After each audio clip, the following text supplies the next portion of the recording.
Yo, what's up mga kaibigan? Nali na tayo magkwentuhan. Si Bronny James ay alam naman ng lahat na nakapasok siya sa NBA hindi dahil sa kanyang galing lamang, bagkus dahil rin nga sa kanyang pangalan at sa kanyang tatay na si LeBron James. Oo, magaling din nga siya at posibleng NBA caliber player sa mata ng iba.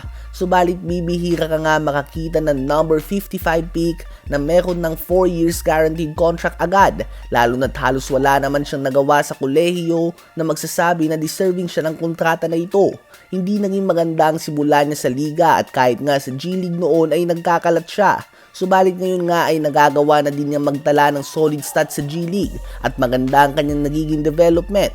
Well, ang Lakers nga ay may injuries ngayon sa kanilang guard position. Hindi pa nga naglalaro sila Gabe Vincent at Austin Reeves. Problemado din sila sa kanilang perimeter defense. Isang bagay nga ito kung saan pwedeng makatulong si Bronny.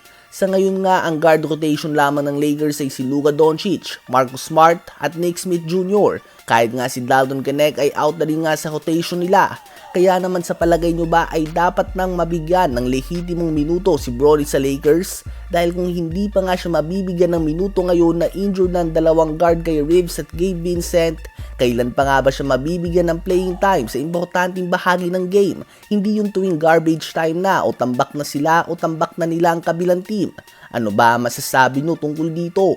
Matinding choke job naman ang ginawa ng San Antonio Spurs sa tapatan nila ng Minnesota Timberwolves. Literal nga na buong game ay hawak nila ang kalamangan bukod na lamang sa huling minuto. Lumobo na sa 19 points ang biggest lead ng Spurs. Subalit dahan-dahan itong ibinaba ni Anthony Edwards at ng Minnesota Timberwolves hanggang sa na-outscore nga nila ang Spurs 33-18 sa fourth quarter. At samahan pa nga ito ng dalawang clutch baskets ni Edwards at nakuha nga ng Minnesota Timberwolves ang comeback win sa score na 104-103. 23 points si Ant-Man, 19 points, 9 rebounds, 7 assists and 3 steals si Donte DiVincenzo. 17 points, 11 rebounds si Naz Reid off the bench. 15 points, 8 rebounds din ang ambag ni Julius Randle.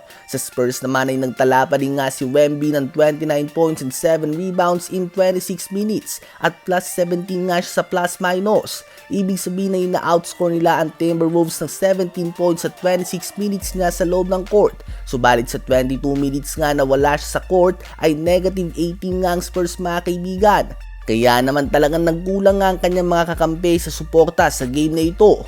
Another monster game mula kay Giannis Antetokounmpo na 31 points, 11 rebounds, 8 assists and 2 blocks. Subalit tinalo pa din nga ng Denver Nuggets na walang Nikola Jokic, Jamal Murray, Cam Johnson, Christian Brown at Jonas Valanciunas ang Milwaukee Bucks sa score na 108-104.